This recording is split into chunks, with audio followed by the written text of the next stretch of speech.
जैतापूरच्या परीक्षा केंद्रावर इंग्रजीच्या पेपरमध्ये झालेल्या मोठ्या कॉपी प्रकरणाने संपूर्ण शैक्षणिक क्षेत्र हादरले। दरम्यान प्रशासनाने 19 जणांवर कठोर कारवाईचा बडगा उगारलाय। सीसीटीव्ही फुटेजच्या माध्यमातून समोर आलेल्या या गैरप्रकारानंतर जिल्हाधिकारी आणि विभागीय बोर्डाच्या आदेशाने शिक्षणाधिकाऱ्यांनी केंद्र संचालकांसह दोषी कर्मचाऱ्यांच्या निलंबनाचे प्रस्ताव धाडले आहेत। परीक्षा प्रक्रियेत कोणतीही तडजोड खपून घेतली जाणार नाही असा सज्जड दम देत प्रशासनाने संपूर्ण केंद्रच बदलले आहे। ही कारवाई जिल्ह्यातील सर्व परीक्षा केंद्रांसाठी एक जरब बसवणारा धडा ठरली आहे। आणि कॉपीच्या घटना दिसून आलेल्या आहेत, ही वस्तुस्थिती आहे। आणि म्हणून जे काही संबंधित केंद्र असेल येणाऱ्या काळामध्ये त्या केंद्रावर पुढच्या काळात रद्द बादलचा निर्णय केला जाईल। त्यांना पुढे परीक्षा केंद्राचं परवानगी दिली जाणार नाही। त्याच्यासोबतच आता ज्यांनी कॉपी केलेली आहे, जे जबाबदार असतील, स्थानिक केंद्र प्रमुख असेल, त्यांच्यावरही कारवाई केली जाईल। जे कोण संबंधित विद्यार्थी पालक असतील, म्हणजे जे कॉपीच्या संदर्भातले जे आहेत त्यांच्यावरही त्या ठिकाणी कारवाई केली जाईल। काय सांगाल मॅडम, आपल्याकडे जे आता 12वीचे पेपर सुरू झालेले आणि आपण एक मोठी कारवाई केलेली, कशा पद्धतीने कशी कारवाई? दिनांक 10 फेब्रुवारी पासून संपूर्ण राज्यामध्ये 12वीच्या परीक्षा सुरू झाल्या आहेत। तसेच छत्रपती संभाजीनगर जिल्ह्यामध्येही 12वीच्या परीक्षा सुरू झाल्या असून काल 10 फेब्रुवारी रोजी इंग्रजी विषयाचा पेपर होता। संपूर्ण जिल्ह्यामध्ये कॉपीमुक्त अभियानाची अंमलबजावणी करण्यात यावी यासाठी अत्यंत कडक सूचना दिलेल्या होत्या। आणि काल शिक्षणाधिकारी माध्यमिक यांच्या पथकाने राष्ट्रीय माध्यमिक विद्यालय जैतापूर या ठिकाणी भेट दिली असता त्या ठिकाणी कॉपीचा प्रकार आहे हे दिसून आले। विद्यार्थ्यांच्या हातामध्ये उत्तरे लिहिलेल्या झेरॉक्स प्रती देण्यात आल्याचे दिसून आले आणि त्यानंतर पथकाने सखोल चौकशी केली असता काही झेरॉक्सच्या प्रती त्या ठिकाणी आढळून आल्या। नंतर आम्ही सीसीटीव्ही फुटेज चेक केले असता सीसीटीव्ही फुटेजमध्ये संपूर्ण घटना जी घडलेली होती ती कैद झाली होती आणि प्रत्येक दालनामध्ये विद्यार्थी हे ते झेरॉक्स कॉपीवरील उत्तरे पाहून लिहिण्यासाठी त्यांच्या जागा सोडून दुसऱ्या बेंचेसवर येऊन बसलेले होते।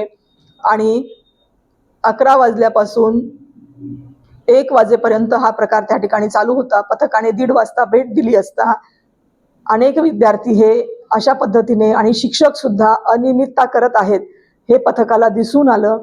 आणि त्यामुळे मग माननीय अध्यक्ष महाराष्ट्र राज्य बेडसे साहेब, माननीय जिल्हाधिकारी दिलीपजी स्वामी, दक्षता समितीचे अध्यक्ष आहेत, तसेच माननीय मुख्य कार्यकारी अधिकारी अंकितजी, माननीय साबळे अनिल साबळे सर, विभागीय अध्यक्ष छत्रपती संभाजीनगर बोर्ड या सर्वांच्या आदेशानुसार शिक्षण विभाग माध्यमिक आणि प्राथमिकने या सर्व शिक्षकांवरती बैठे पथक आहे, पर्यवेक्षक आहेत, केंद्र संचालक आहे, या सगळ्यांवरती फौजदारी कारवाई केली आहे।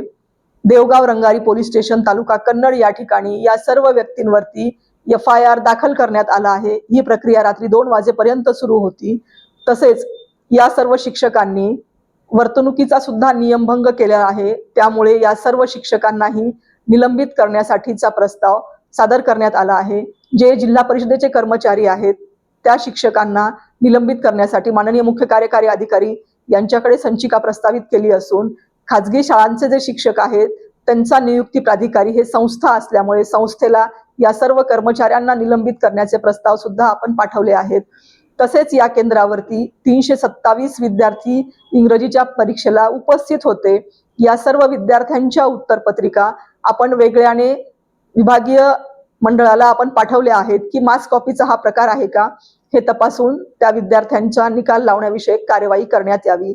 सर्व अहवाल हे अंतिम करून माननीय विभागीय मंडळ तसेच माननीय राज्य मंडळ यांना सादर करण्यात आलेले आहेत आणि शिक्षकांवरतीही कारवाईचे प्रस्ताव दाखल करण्यात आलेले आहेत। ही घटना घडल्यानंतर आता भरारी पथकांमध्ये काही वाढ करण्यात आली आहे का आणि जितके सीसीटीव्ही आहेत वेगवेगळ्या केंद्रावर त्याला काही सेंट्रलाइज करण्यात आलेलं आहे का?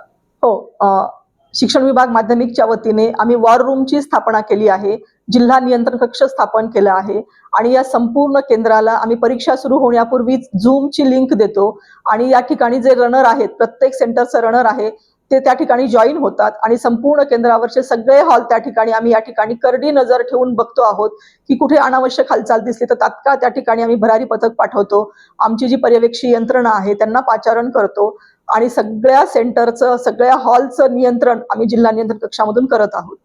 भरारी पथकांवर मध्ये काही वाढ करण्यात आली का? नाही, भरारी पथकामध्ये वाढ करण्यात आलेली नाही. तथापि 100 केंद्रांचं व्हिडिओ चित्रीकरण आम्ही पूर्ण 3 तास करतो आहोत. ही एक नवीन घटना आहे आणि आम्ही टोकन पद्धतीने विद्यार्थ्यांची तपासणी करतो आहोत आणि कशा पद्धतीने कोणत्या शिक्षकांनी कोणत्या विद्यार्थ्यांना तपासले त्याचा रेकॉर्ड सुद्धा ठेवतो आहोत. यामध्ये स्ट्रॉंग रूम आपण केलेला आहे, या ठिकाणी सीसीटीव्ही फुटेज आहे. तर मग एवढी सीसीटीव्ही फुटेज असताना सुद्धा एवढं बिनधास्तपणे कसे काय विद्यार्थी लिहित होते, म्हणजे काय नेमकं काय? आता जे गैरमार्ग करतात, अनुचित प्रकार करतात, त्यांची काय मानसिकता होती हे सांगता येणार नाही. तथापि जिल्हा प्रशासन असेल, शिक्षण विभाग असेल यांच्याकडून कडक कारवाई करण्यात येणार आहे अशा वारंवार सूचना दिल्या होत्या. अनेक प्रकारच्या ऑफलाईन बैठका आहेत, ऑनलाईन बैठका आहेत, GR आहेत, परिपत्रकं आहेत आणि झूम वरती सुद्धा मीटिंग घेऊन जिल्हा प्रशासन, शिक्षण विभाग यांनी वारंवार सगळ्यांना सूचित केलं होतं की कुठेही अनुचित प्रकार करू नका. अनुचित प्रकार करण्याचं धाडस सुद्धा कुणीही करू नये. अनुचित प्रकार झाल्याचं निदर्शनास आल्यास कोणाचीही गय केली जाणार नाही, इतक्या कडक शब्दात सर्वांना सूचना दिल्या होत्या, लेखी पत्र दिलेले होते. तथापि ह्यांनी ते धाडस केलं. खरं तर हे चुकीचं आहे. शिक्षकांनी अशा प्रकारचे कुठलेही प्रयत्न करू नयेत. विद्यार्थ्यांना छानसे संदेश सुद्धा जिल्हा प्रशासनाने दिले होते की आत्मविश्वासाने परीक्षेला सामोरे जा आणि शिक्षकांनाही सूचित केलं होतं. तथापि यापुढेही आम्ही अधिक कठोर कारवाई करणार आहोत अशा सर्व सूचना दिलेल्या आहेत आणि आज सुद्धा आम्ही संपूर्ण पर्यवेक्षी यंत्रणा आणि केंद्र संचालकाची पुन्हा एकदा मीटिंग घेऊन अधिकपणे कॉपीमुक्त अभियानामध्ये सहभागी होण्यासाठी आम्ही आवाहन करतो आहोत, सूचना देतो आहोत आणि यापुढेही जर कोणी हिंमत केली तर कुणाचीही गय केली जाणार नाही. यापेक्षाही कठोरात कठोर कारवाई शिक्षण विभाग आणि जिल्हा प्रशासन करणार आहे. मॅडम, नेहमी असं होतं की शिक्षणावर कारवाई होते, अधिकारी कर्मचाऱ्यांवर होते, परंतु ज्या संस्था ह्या असतात या संस्थांवर कारवाई होताना काही असे विषय दिसत नाही, त्यामुळे असे प्रकार घडताना दिसतात. तर याबाबत तुम्ही काय करणार आहात? यापुढे आम्ही, आपला मुद्दा चांगला आहे, दक्षता समितीची मान्यता घेऊन जे संस्थांचे अध्यक्ष आणि सचिव आहेत त्यांच्यावरही कारवाई प्रस्तावित करण्याचे प्रस्ताव आम्ही सादर करू. त्या कॉलेज संदर्भात ती कारवाई समजा त्यांना बंद करण्याची वगैरे निश्चितपणे त्यांचं सेंटर आम्ही पूर्णपणे बंद करणार आहोत आणि दक्षता समितीचे असेही निर्देश आहेत की त्या शाळा महाविद्यालयाची मान्यता रद्द करण्यात यावी कायमस्वरूपी. यस, त्या विद्यार्थ्यांचं काय हो, त्या विद्यार्थ्यांचा प्रस्ताव आम्ही विभागीय मंडळाला सादर केलेला आहे. 327 विद्यार्थ्यांनी मास कॉपी केली आहे किंवा नाही आणि त्यांच्या निकालाबाबतचा निर्णय विभागीय अध्यक्ष संभाजीनगर घेतील. या सगळ्या प्रकरणावर काय वाटतं आपल्याला की कुठेतरी शिक्षक कमी पडतात का जेव्हा कॉपी करण्याचा प्रयत्न होतो अशा प्रकारे? नाही, या संपूर्ण प्रकरणावरती असं सांगावंसं वाटतं की विद्यार्थ्यांचं भविष्य हे प्रामाणिकपणे परीक्षा देण्यामध्येच आहे. विद्यार्थ्यांवरती ते संस्कार आम्ही मागच्या वर्षभरापासून करतो आहोत. विद्यार्थी, पालक, शिक्षक सगळ्यांसाठी शिक्षण विभागाने अनेकसे प्रयत्न केले आहेत. त्यांच्यासाठी आम्ही ऑनलाईन ॲप अवेलेबल केलेत, पुस्तक अवेलेबल केलेत, त्यांचे सेमिनार घेतले, त्यांच्यासाठी काउन्सिलरांची नियुक्ती केली, अनेक प्रकारचं संपूर्ण कॉपीमुक्त अभियान यशस्वी व्हावं यासाठी अनेक उपक्रम हाती घेतले. तथापि काही विकृत प्रवृत्ती आहेत, त्यांच्यावरही मात करून त्यांनाही आपण शिक्षेची तरतूद करून हे प्रकार कायमस्वरूपी मुळापासून उखडून टाकण्याचा जिल्हा प्रशासनाचा आणि शिक्षण विभागाचा प्रयत्न राहणार आहे.